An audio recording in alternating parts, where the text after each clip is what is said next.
Today I have the most epic video for you guys. So, backstory. A couple weeks ago, the D drive on the desktop failed. And we lost so much crap. It was bad, guys. But it made me think I should back up my files for my writing crap because I've been doing it a lot. And you should always back up your files, guys. Just do it. Do it now. Pause the video and go back up your writing files. You'll thank me later. Anywho, while I was doing that, I came across some of my old writing from 2005, 2006. I started reading chapter 1, and then I found the prologue to chapter 1. My prologue, which is 3,766 words. The prologue. The prologue. Chapter 1 is 502. Oh, Catherine.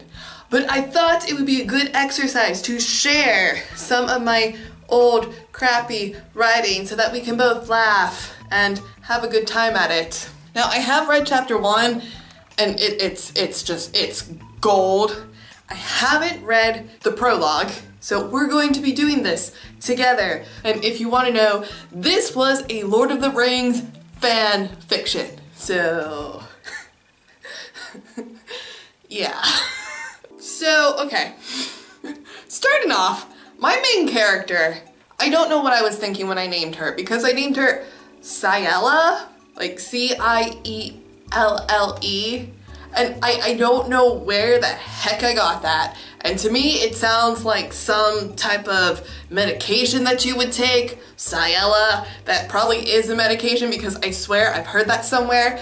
So, because I think it's awkward to pronounce, I'm just gonna call my main character Mary Sue because that's what she is. Mary Sue walked along the beach, leaving tiny footprints upon the wet, gritty sand. She kicked up the waves as they came crashing to her feet, trying to catch the little cool crystal droplets within her delicate, petite hands before they fell and dissipated back into the earth. It's like gold, guys, just gold, it's poetry. Ah, way too many adjectives there. Her gaze looked out at the horizon as the sun began to set, turning the normal, pure white, fluffy clouds into magnificent shades of red, orange, and yellow. Can I say that this is a pet peeve of mine now? Any story that starts in nature or is making some observation of the sun or the weather, I will close that book and throw it against the wall. Don't do that, it's stupid. Nobody cares about that crap. Good to know that I did it though. She paused for a moment and looked back, following the trail of her tiny impressions that led back to her house, making sure that no one was watching her. The little girl knew that her mother didn't like her wandering close to the water by herself, but she wanted to hear a story. The cave was only a few yards away. She smiled mischievously and let her feet spirit away, racing across the russet-colored sand. This is actually a lot more fun than I anticipated. She slowed down as she reached the cliffside and began jumping and climbing over jagged rocks. Finally, the hole was spotted. That's a passive sentence, Catherine. What the heck were you thinking? Gingerly putting her small feet in first. There would have been a better verb for that and I wouldn't have to used gingerly. Ew, adverbs. She ducked down through the small, narrow passage. Of course, you duck down. Down is implied. You don't need to have down. Could have just said she ducked. Cautiously, she crouched down. You don't need down. She crouched and escaped the opening. To her dismay, however, the cave was empty. Oh no. I'm going to try and attempt voices. It should be epic, guys. I wonder where he is, she pondered, straining to see further into the gloomy, damp chasm. Who is it that you are looking for, my little Mary Sue? Asked an astute, masculine voice. Mary Sue spun around. Doff! Where are you? She questioned as she looked out and saw nothing but the vast ocean. Here's an idea, don't look out into the ocean, Mary Sue. Look towards the beach, you know, where people could stand. People don't stand on water, except for God. Over here, he said, popping up his head and waving a hand. Hey! Her ears followed the sound. Looking over, she caught sight of an elderly waving fingers peeping over an immense boulder. That hurt. Oh, there's so much wrong with that. Just so much wrong. We knew that he was waving his hand because you just said it in the previous sentence. Like, why? It's gold. I told you, this is gold. Why are you over here? She asked, jumping across the small sea pond and scaling over the rocks. I'm catching fish, he said. Concentrate on his hand movements. That doesn't make sense. Mary Sue reached the top of the large rock, sat down, and carefully slid to the bottom. Carefully, guys. Rocks are dangerous. Reaching the sand below, she rested upon the ground, leaning back and watched the old man. He was standing knee-high in the crisp indigo water. His gray cotton robe was gathered and bundled around his waist, and his sleeves were rolled up above his elbows. Hunched over, his hands and arms leisurely moved in sync with the waves. Okay, so 2 things. Either, and this is possible, I was being really stupid and didn't realize that the past perfect was conjugated with had and not was, or I just put this all in passive, which both are just bad ideas. That being said, can you do like the little hand thingy Madoo in the ocean? Because I know that's what I was probably thinking with this scene, but I don't know if you can do that in the ocean. I've never seen anybody do that in the ocean. In fact, I've never seen anybody fishing on the coast of the ocean. Like, do fish even go there? This is why you should write what you know, and if you don't, research. And then maybe consider just not writing about it because you don't know about it. Oh, have you caught anything?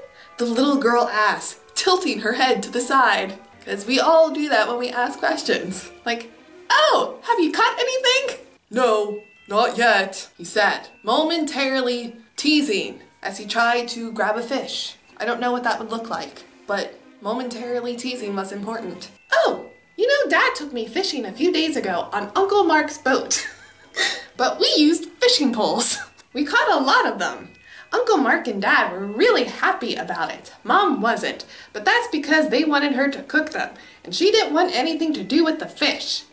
Anyways, I think it's easier to catch them with poles, the little girl offered, pulling her knees to her chest. That was a bunch of blah blah blah that could have been cut. The aged man laughed out loud. He stood up straight for a moment and then arched his back, stretching his tired muscles and briefly massaging each shoulder.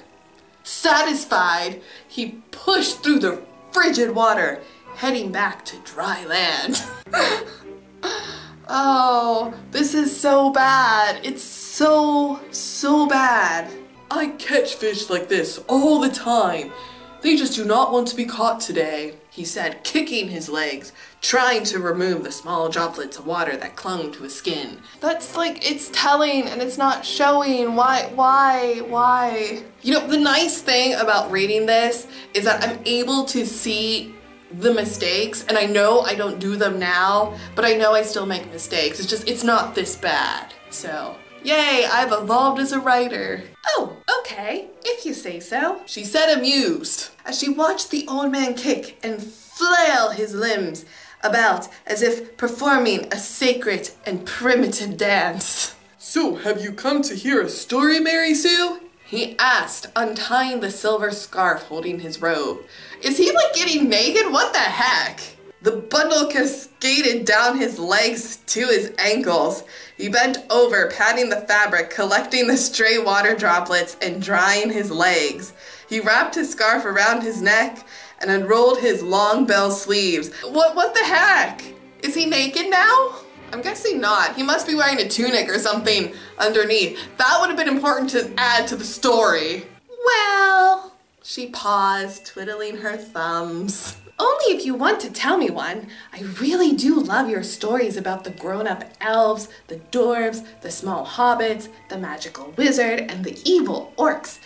They're so much better than those Disney movies my mother forces me to watch, the child exclaimed eagerly. Who forces their kids to watch Disney? It's more like the other way around. The man chuckled lightly. How about a story with a grown-up she-elf and a man? He said, sitting down next to the little girl. All right, she said, beaming. I would like to hear it very much. Oh, that's amazing dialogue. Mary Sue moved and positioned herself with her stomach on the sand and rested her head upon her hands. She lifted her long legs up gently, swinging them back and forth in the air. Her bright brown eyes shone with excitement as she impatiently waited for the man to tell the story. Oh my goodness! Okay, I was reading through this because it's getting to the point where I'm bored, so I'm sure you're bored.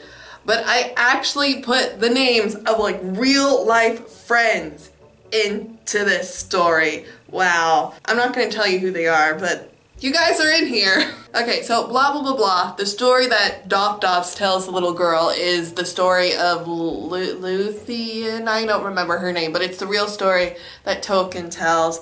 And then she goes to a psychic and gets her fortune told. And I stole the scene from Ashen Osiris. So if you've seen the first episode of that, then that's basically the first scene of her getting her fortune told. And then stuff happens and she blacks out. And I really could have had this as 3 distinctive chapters, except nothing really happens because all the action is in chapter 1. This was fun, and I hope you guys enjoyed this video. If you'd like more videos like this, tell me in the comments below, and maybe in the future I'll do another one. If you enjoyed this video, be sure to give it a thumbs up or a thumbs down because the YouTube algorithm gods don't care as long as you interact with my video. If you'd like to support this channel, then be sure to share it with your friends, family, and strangers on the internet because that does help. All my social links have been left in the description below for your convenience. I'm on Twitter, Facebook, and I have a blog. People have told me it's awesome, so don't miss out. And I'll see you guys in the next one.